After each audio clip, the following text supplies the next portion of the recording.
करमाळा तालुक्यातील केम गावामध्ये आज केम ग्रामस्थांच्या वतीने कडकडीत बंद आहे तो पुकारण्यात आलेला आहे। आपण सध्या करमाळा तालुक्यातील केम गावामध्ये आहोत।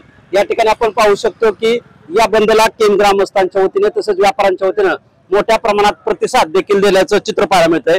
केम गावाची 33 केव्हीची जी सबस्टेशन आहे, 8 किलोमीटरची जी लाईन आहे ते गेले 2 वर्षांपासून ही जी महावितरणचं काम आहे ते मंजूर असून देखील हे काम जे आहे ते अपूर्ण आहे। त्या याचा जे संताप व्यक्त करत ग्रामस्थांच्या वतीने आज केम गावामध्ये कडकडीत बंद पाळण्यात आलेला आहे। या ठिकाणी आपण पाहू शकतो की या बंद नंतर जेऊर महावितरण कार्यालयासमोर केम ग्रामस्थांच्या वतीने जे आहे ते सामूहिक आमरण उपोषणाचा देखील हत्यार उपसण्याचं चित्र पाहायला मिळतंय।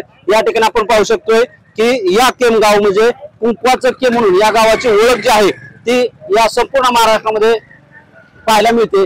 या ठिकाणी हे काम सुरू होण्यासाठी या केम गावातील ग्रामस्थांच्या वतीने हा बंद पुकारण्यात आला असून जेऊरमध्ये थोड्याच वेळात उपोषण देखील करण्यात येणार असल्याची माहिती आहे ती ग्रामस्थांच्या वतीने देण्यात आली आहे। या ठिकाणी आपण पाहू शकतो की सर्व ग्रामस्थ देखील या ठिकाणी एकवटले असून हा जो त्यांचं हत्यार आहे उपोषणाचं त्या ठिकाणी हे उपोषण करते जाणार असल्याचे चित्र जे आपल्याला पाहायला मिळतंय।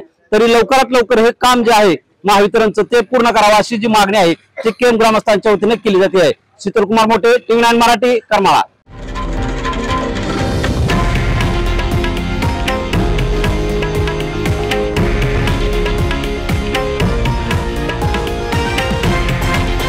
हे आहे देशातील नंबर 1 न्यूज नेटवर्क आणि आपण पाहत आहात TV9 मराठी, एकमेव।